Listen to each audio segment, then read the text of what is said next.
Hi, my name is Bridget and I'm from New York. Please don't forget to like and subscribe.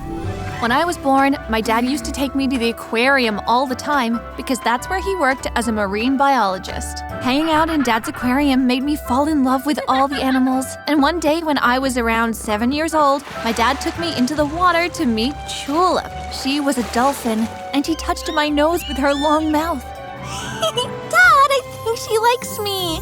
I think so too, sweetie. You know, when I grow up, I want to be just like you. I loved my dad so much. I also had a great mom too, but she was always out working since she was a top lawyer in the country. My life was perfect until I came home from school one day and found my mom crying. What's wrong, Mom?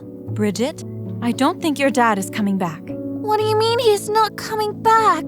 His job called and they sent out some lifeguards to search for research crew they sent out at sea, and they can't find him.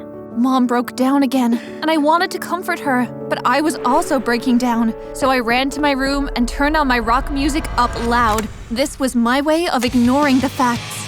2 years went by, and my dad still never returned. And I became the geek who covered her face with her hair and walked around with a hoodie and books. And then, in my senior year, the school wanted to take us on a 1-week trip to the Atlantic Ocean, but my mom refused to let me go. I'm sorry, Bridget. I already lost your father to the ocean, and I'm not losing you too. But Mom, this is my opportunity to explore the best sea creatures in the world. Mom stood her ground and stuck to her decision. But when I told my biology teacher, Mrs. Jam, she immediately came to my house since I was her top student and she adored me to bits. Hi, ma'am. I came to speak to you about Bridget. If it's about that trip to the Atlantic Ocean, my answer is no. Mrs. Jam was a very persistent person, and somehow she managed to convince my mom. I was so excited! The last time I felt this happy was when Dad took me camping. Please stay safe.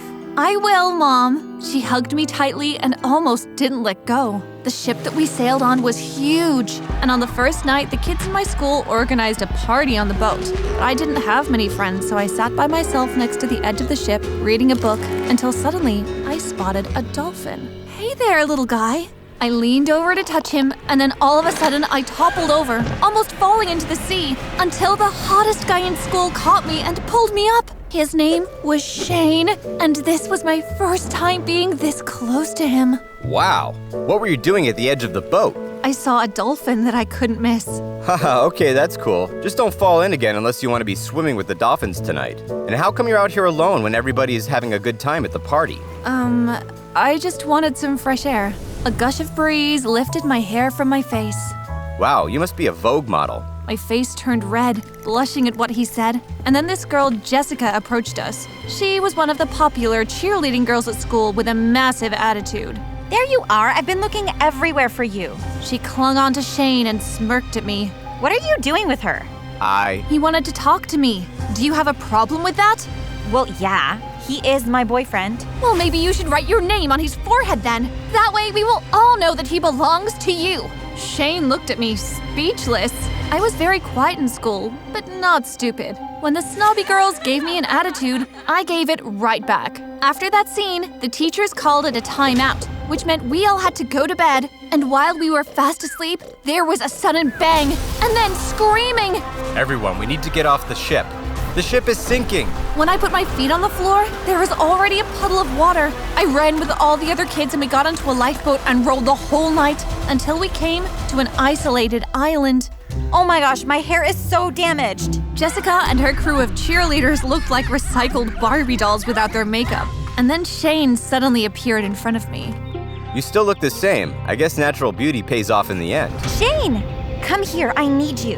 Jessica was such a control freak. She wanted Shane to hug her because she felt emotional, and him just popping up and randomly calling me beautiful was also a little strange, but I wasn't complaining. I looked up at the sky and saw that the clouds were heavy, and I remembered my dad showing me how to build shelter with banana leaves and sticks. And when I started gathering the sticks and leaves together, Jessica started mocking me. What on earth are you doing? Building shelter. Do you want to help? I would never do something so degrading like that. Because I'm a lady and ladies like me could never do a maid's job. So we're stuck out here in the middle of nowhere, and all you can think of is your lady self. I guess you're not only selfish, but also very dumb. Ha! How dare you? It's not like we're going to stay here forever.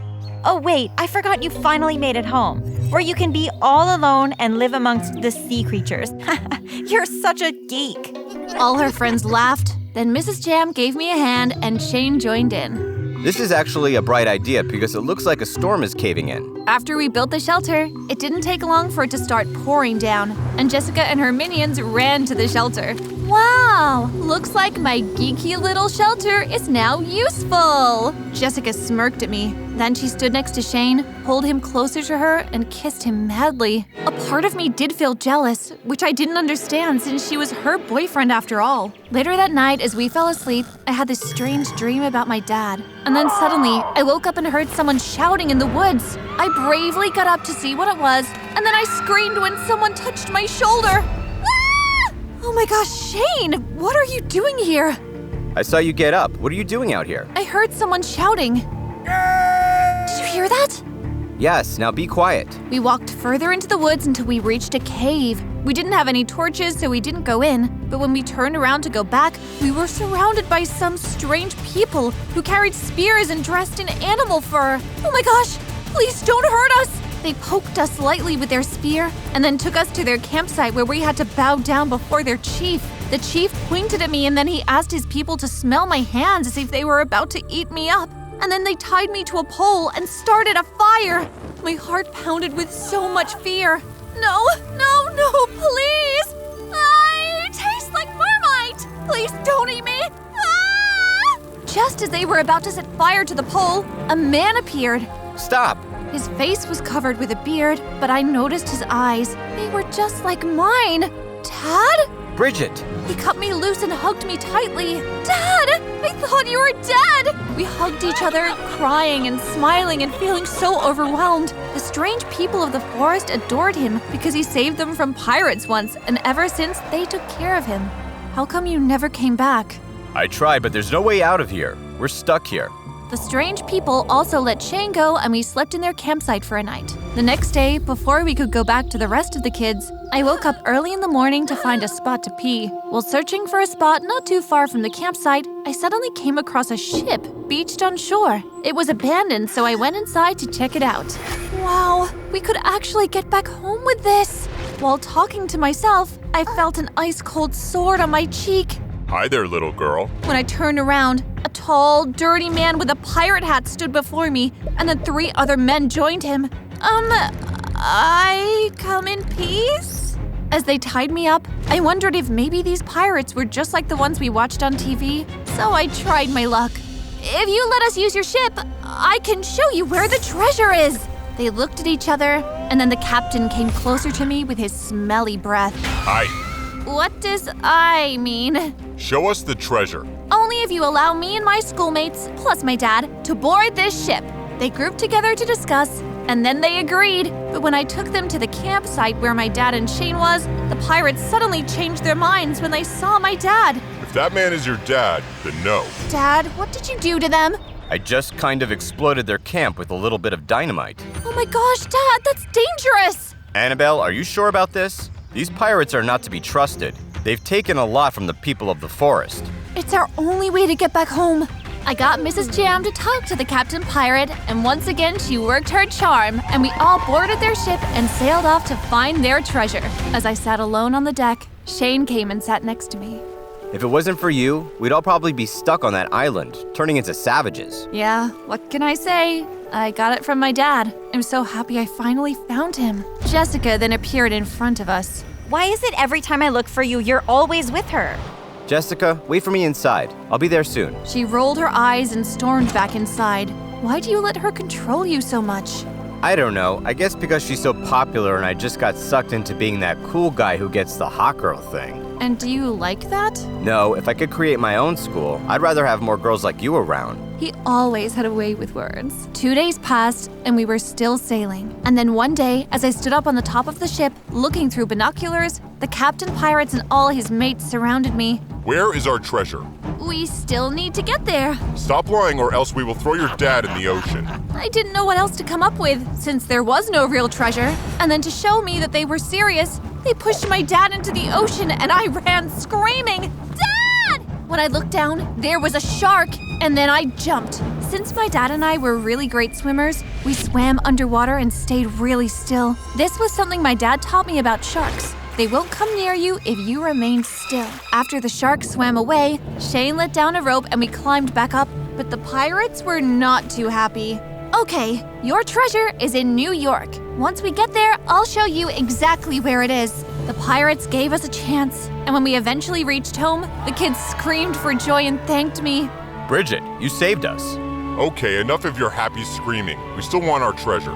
When they pointed their swords at me, the security at the harbor saw this and came to our rescue. The pirates were arrested and we were all safe. When Shane came to talk to me again, Jessica immediately pulled him away. But this time, he pushed her away. I'm breaking up with you, Jessica. What? You can't do that. Every boy in the school wants to date me. No, we don't. A few boys walked past her and laughed at her hair, now that she looked like she was electrocuted. Jessica screamed her lungs out, angry at Shane for breaking up with her, and stormed off. Shane turned and smiled at me. I guess I'll see you at school. Yeah, I felt butterflies in my stomach after he left, and then my dad touched my shoulder. Are you ready to go home? Yes, I can't wait. When we walked into our house, Mom cried and ran into Dad's arms. Oh, how are you here? Bridget saved me. We all had a big family hug, and later that evening, while we were eating dinner, there was a knock on the door. Dad opened it and then said it was for me. When I went to see who it was Shane. Hey, Hey, I was wondering if you would go to prom with me. and you couldn't wait till tomorrow to tell me this? No. He looked so cute when he was shy, and this time I pulled him closer and kissed him. Of course, I'll be your date.